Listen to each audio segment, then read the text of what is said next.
Last week, I gave my verdict at the beginning of the video because the game was so bad that not telling you sooner would have made me eligible for abuse.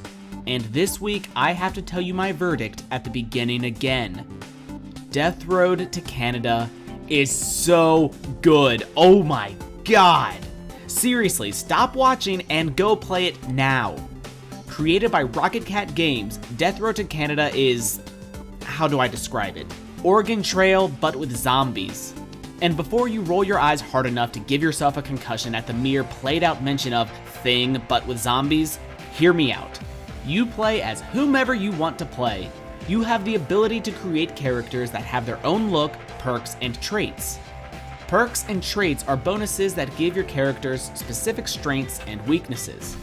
This means you can increase your stats from the beginning to customize your playstyle with each character.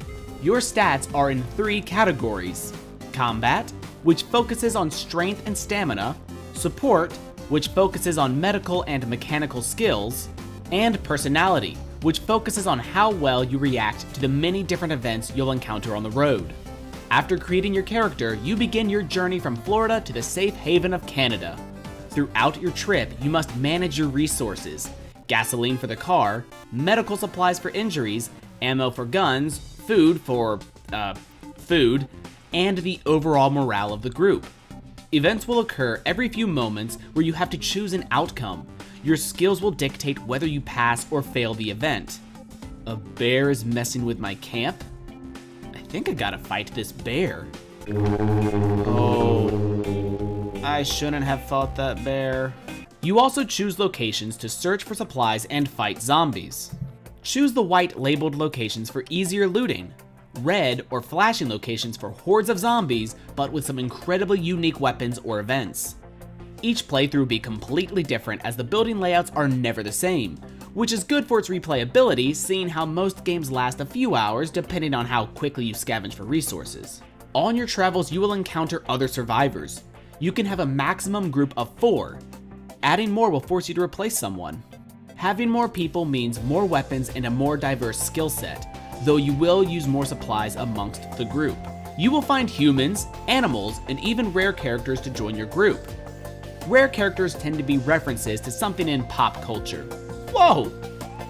It's Wayne Gretzky! He's so strong! There is like no downside to this guy. He got a big boost of morale, awesome. But my teammate is missing. And she's probably fine. And she has left the team. Well, that's horrifying. Oh, hey, it's Elvis! What makes this game so amazing is the amount of choices and variety it offers.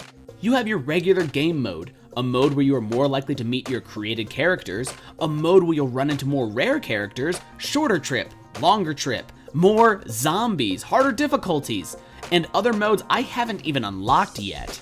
You'll also encounter trading camps where you can trade your supplies for other supplies, upgrades, and weapons, like the flamethrower. I am unstoppable. I am a god. I am not fireproof. The amount of events that can happen are completely jaw-dropping. I've put 40 plus hours in this game and I am still discovering new quirks. For example, I've seen this anime vendor at trading camps before, but this time I had a Sailor Moon type character in my group which gave me a whole new prompt. He gave me his entire stock of weapons for free. What I love most about these prompts is that even when you start to see the more familiar ones, you truly never know what the outcome will be. You may understand what skill is most useful, but you won't always know if you will succeed or not, which really makes each decision truly a life or death situation. This cat is tinged with murderous intent. I think I gotta poke this cat. When will I learn? I also just love how funny the game is. I found myself cracking up at all the dialogue, weirdos, different events, and references. Okay, let's decipher this message. Drink more Ovaltums. A crummy commercial? Son of a b- And the music. Can we talk about the music? We have cute, relaxing music like...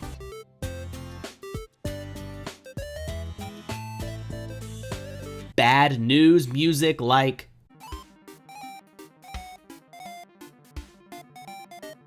But it all starts with this awesome rockabilly theme song. It never takes itself too seriously, even when you are backed into a corner and the only way out is a chainsaw massacre. Oh, and if you like unlocking things, then this is a perfect game for you. With each playthrough, you get Zombo points that can be used to upgrade and purchase perks and traits. So what happens after all that's unlocked? Zombo points are worthless, right? Nope.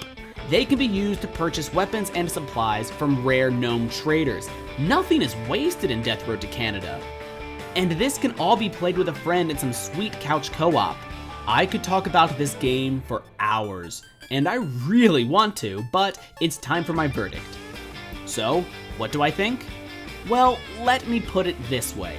I already had 30 hours into the game before I decided to review it.